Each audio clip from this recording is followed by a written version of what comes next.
Film कहानी presents money heist season 1 episode 1। तो movie के स्टार्ट में दिखाया जाता है एक टोक्यो नाम की लड़की अपने बेडरूम में पड़ी होती है और अपनी ही कहानी सुना रही होती है और बताती है कि उसका नाम पहले टोक्यो नहीं था।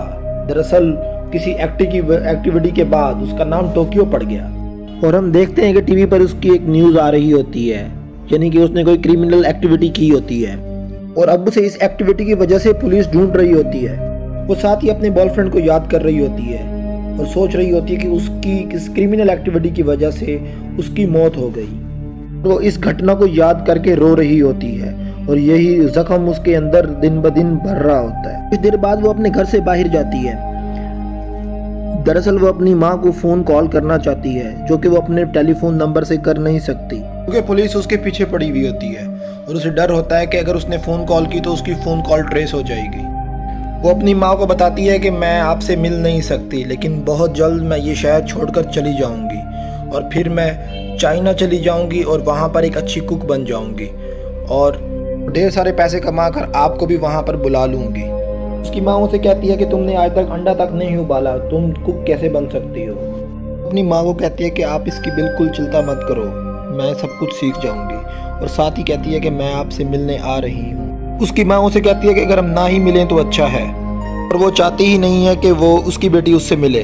उसके घर में पुलिस आई हुई होती है और पुलिस ही उसे कॉल करवा रही होती है। पुलिस को पता लगता है कि टोक्यो उसके घर में आ रही है तो वो हाई अलर्ट हो जाती है। जैसे ही वो अपने माँ के घर के लिए निकलती है तो रास्ते में एक गाड़ी आती है। उस गाड़ी में एक शख्स बैठा होता है जो उसे बुला रहा होता है। वो शख्स उसे बताने की कोशिश करता है कि जहाँ पर तुम जा रही हो वहाँ पर ऑलरेडी पुलिस मौजूद है और पुलिस तुम्हें गिरफ्तार कर लेगी, लेकिन वो उसकी ये बात नहीं सुनती बल्कि उसे पुलिस वाला समझती है। इसकी बुनियाद पर वो उसके ऊपर गन तान देती है। शख्स उसे बताता है कि वो कोई पुलिस वाला नहीं है बल्कि वो खुद चोर है, उसकी जान बचाना चाहता है, बल्कि वो उसका एक साथ चाहता है एक चोरी में जो उसे मालामाल कर देगी। टोक्यो फिर भी उसकी कोई बात नहीं मानती और वो अपने बात पर डटी रहती है कि तुम पुलिस के एक एजेंट हो। वही आदमी उसे बताता है कि मेरा नाम प्रोफेसर है और मैं एक बहुत बड़ी चोरी चाहता हूँ और जिसके लिए मुझे तुम्हारे साथ की ज़रूरत है। साथ वो उस जगह की सीसीटीवी फुटेज भी दिखाता है जहाँ पर टोक्यो जाना चाहती है और वाकई वहाँ पर पुलिस होती है। तो टोक्यो उसकी बात मान जाती है और उसके साथ चलने के लिए तैयार हो जाती है और दोनों अपनी गाड़ी में बैठकर चले जाते हैं। मूवी में दिखाया जाता है कि टोक्यो इस चोरी में अकेली नहीं है बल्कि प्रोफेसर ने और भी बहुत सारे लोगों को अपने साथ मिलाया है। ये सारे चोरों का एक गैंग होता है और ये अपने अपने काम में एक्सपर्ट होते हैं। अब प्रोफेसर इन सारे गैंग की कोचिंग स्टार्ट करता है और उन्हें बताता है कि चोरी हमने कहाँ करनी है और कैसे करनी है और किस तरह हम उसमें चोरी में कामयाब हो सकते हैं बगैर किसी पुलिस के रोले के। सबसे पहले वो रूल असाइन करता है कि हमने ये काम बिल्कुल नहीं करने और कुछ काम बताता है जो हमने करने हैं और वो अपने मेंबर्स को बताता है कि तुमने किसी का कत्ल नहीं करना, तुमने किसी का खून नहीं करना और साथ ही तुमने आपस में किसी से रिलेशन नहीं रखना, यानी जितने भी मेंबर होंगे वो आपस में रिलेशन नहीं रखेंगे। कहता है कि सिर्फ हमारा मकसद पैसा वहाँ से चुराना है, ना कि लोगों को तंग करना। साथ ही वो अपने मेंबर्स को कहता है कि हमें अपने नाम तब्दील करने हैं, हमने अपने असल नाम यूज़ करने के बजाय ऐसे नाम यूज़ करने हैं जो कि कीमती के नाम से या फिर शहरों के नाम से, और एक उनमें से बोलता है कि शहरों के नाम उनमें से बहुत बेहतर हैं। अब प्रोफेसर कहता है कि तुमको जो अपना शहर पसंद है उसी के नाम से अपने नाम को खुद ही असाइन कर लो। अब इसी तरह इसी खतून का नाम टोक्यो पड़ जाता है क्योंकि इसे बचपन से ही टोक्यो जाने का बहुत शौक होता है, जिसकी वजह से ये अपना नाम टोक्यो पसंद करती है। अब इनसे मिलो जी, ये है इस गैंग का सबसे ज़्यादा ख़तरनाक बंदा बर्लिन। इसको किसी पर दया नहीं आती। अब इनसे मिलो जी, ये है मॉस्को। मॉस्को एक ख़तरनाक बंदा होता है। ये बचपन से ही क्रिमिनल एक्टिविटी में मुलविस होता है। एक कोयले की कान में काम करता है और ये खोदने के मकसद में बहुत माहिर होता है। मॉस्को का एक बेटा भी होता है जो इस चोरी में मुलविस होता है। इसका नाम होता है डेनवर। डेनवर अपने बाप की वजह से यहाँ पर आया होता है सिर्फ क्योंकि उसका बाप चाहता है कि वो इस चोरी में मुलविस हो। डेनवर भी कम उम्री में चोरी शुरू कर देता है। इसका बैकग्राउंड भी यही होता है कि स्ट्रीट क्राइम और जितने ये नशे के मामलात होते हैं ये इसका बेटा संभाल रहा होता है उसी शहर में। अब आप अगली शख्सियत से मिले। इनका नाम है रियो। कंप्यूटर हैकिंग की दुनिया का बेताज बादशाह होता है ये और इसने बहुत सारे कंप्यूटर हैक किए हुए होते हैं। ये 6 साल से कंप्यूटर हैकिंग में मुलव्विस होता है। आप इनसे मिलें, इनका नाम है, ये 2 भाई हैं, ये ओस्लो और हेल्सिंग। ये दोनों ही स्ट्रीट क्राइम में बहुत बड़े गुंडे होते हैं और काफ़ी अच्छी बॉडी बिल्डिंग कर रहे होते हैं काफ़ी अरसे से। अब आप इनसे मिलें, इनका नाम है नायरोबी।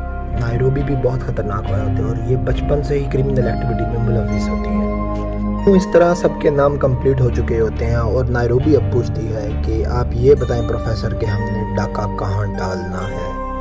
तो प्रोफेसर उन्हें पीछे की तरफ जो है मुखातिब करते हैं रॉयल मिंट ऑफ स्पेन, जहाँ पे यूरोप की करेंसी बनती है।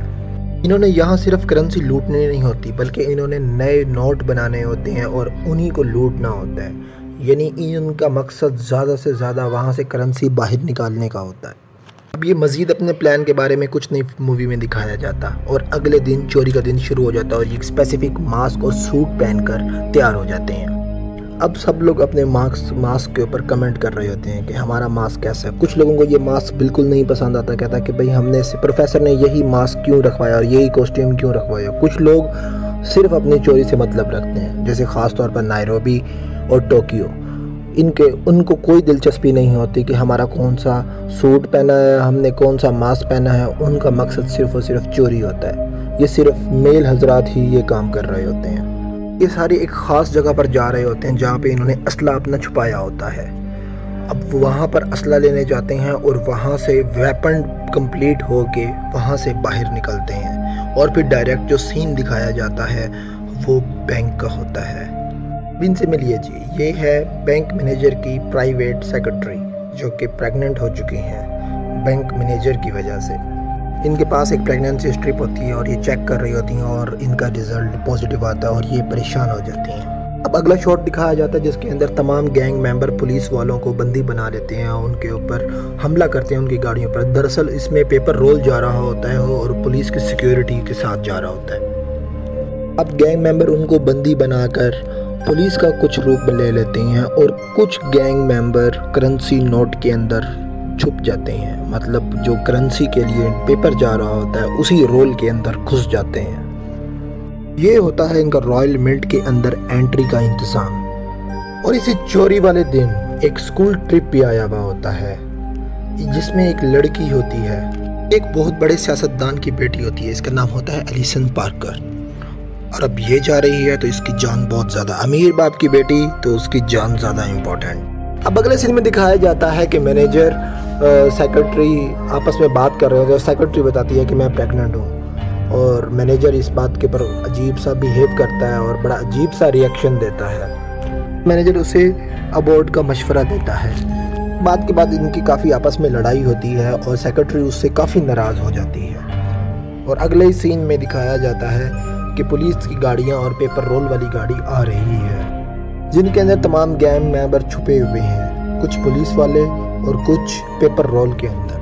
थोड़ी देर बाद दिखाया जाता है कि तमाम गैंग मेंबर बैंक के अंदर एंटर हो चुके हैं और वो पेपर रोल के अंदर से निकल रहे हैं और बैंक में फायरिंग करते हैं जिसकी वजह से बैंक में एक भगदड़ मच जाती है। सीन में दिखाया जाता है कि स्कूल टीचर अपने बच्चों को गाइड कर रही होती है तो इसी दौरान वहाँ पर गोलियों की आवाज़ शुरू हो जाती है जिसकी वजह से वहाँ पे भगदड़ मच जाती है और इसी तरह पूरे बैंक में खौफ व हरास पैदा हो जाता है। और इसी दौरान दिखाया जाता है कि प्रोफेसर उन गैंग मेंबर के साथ यानी रॉयल मिंट में एंटर ही नहीं हुआ बल्कि वो एक ख़ास जगह पर बैठकर उन सबको मोनेटाइज कर रहा होता है, उन सबको देख रहा होता है। फिर तमाम गैंग मेंबर बैंक के एम्प्लॉयज़ को और जो लोग बैंक में आए हुए होते हैं उसे बंदी बना लेते हैं और उनकी आंखों पर एक बहुत बड़ी पट्टी बांध देते हैं जिसकी वजह से वो कुछ देख ना पाएं सारी एक्टिविटीज़ को। और इस तरह फिर एलिसन पार्कर को भी बाहर निकाल लिया जाता है। अब आती है सेफ की बारी। सेफ को क्रैक कर लिया जाता है, सेफ के अंदर सुराख कर लिया जाता है और उसमें एक्सेस कर ली जाती है। फिर उसके बाद डेनवर उन नोटों के ऊपर थोड़ी देर के लिए सोता है, कहता है कि मैं आज बिल्कुल राजा की तरह सोऊंगा। मॉस्को को अभी इस प्लान पे थोड़ा डाउट होता है कि पता नहीं हम बाहर निकल सकते हैं नहीं, जिसकी वजह से वो परेशान होता है। अब वहाँ बर्लिन सब एम्प्लॉयज़ को बताता है कि आपकी जान खतरे में नहीं है, हम सिर्फ बैंक लूटने और हम अपना बैंक लूट कर निकल जाएंगे। और हेल्सिंग भी उनको संभाल रहा होता है। इस सीन में दिखाया जाता है कि तमाम एम्प्लॉयज़ और जो कि बैंक में आए हुए होते हैं उनके मोबाइल जो हैं वो एक दीवार पर चिपका दिए जाते हैं और उन्हें ऑफ कर दिया जाता है ताकि किसी किस्म का कोई सिग्नल पुलिस वालों को ना मिल सके। यानी उनको ऐसे ही लगे कि बैंक में नॉर्मल रूटीन वाला काम चल रहा है। उससे अगले सीन में दिखाया जाता है कि टोक्यो कुछ सोच रही होती है। दरअसल वो अपने पास्ट के बारे में सोच रही होती है क्योंकि रियो और टोक्यो अब रिलेशनशिप में होते हैं और रूल 1 तोड़ दिया होता है, जो कि सबसे बड़ा होता है कि आपने रिलेशनशिप में नहीं आना। थोड़ी देर बाद तमाम गैंग मेंबर अपने बैगों में पैसे भर के बैंक से एग्जिट कर रहे होते हैं और फिर उसके बाद दिखाया जाता है कि दरअसल प्रोफेसर ने उन्हें कहा था कि तुम पैसे भर के बैंक से एग्जिट करोगे और पुलिस वालों पर बाहर जो मौजूद होंगे उन पर गोलियां चलाओगे, लेकिन मेक श्योर कि किसी को इंजरी ना हो और तुम पैसे छोड़ के वापसी अंदर आ जाओगे। यानी पुलिस वालों को ऐसा लगे कि आप लोगों का प्लान का हिस्सा सिर्फ बैंक से पैसे निकालना है बल्कि छापना नहीं है। और तकरीबन ऐसे ही होता है, लेकिन इनसे ये गलती दूसरी हो जाती है कि ये पुलिस वालों को इंजर कर देते हैं। प्लान के मुताबिक पुलिस वालों को और बाहर के लोगों को यही लगता है कि चोर इस टाइम बुरी तरह फंस चुके हैं। दरअसल ये चोरों का एक अपना प्लान होता है कि हमने पैसे छोड़ के वापसी बैंक में जाना है। उनका मकसद कुछ और ही होता है। अगले सीन में दिखाया जाता है कि पैसों की बारिश हो रही है, यानी सारा पैसा बैंक का लूटा हुआ है बैगों में मौजूद है, जो कि बैग बाहर और हवा की वजह से। यहीं पर एपिसोड 1 का एंड हो जाता है। मज़ीद इस तरह की वीडियोस देखने के हमारे चैनल को सब्सक्राइब करें ताकि आपको हमारी नेक्स्ट एपिसोड की नोटिफिकेशन आपको बर वक्त मिल सके।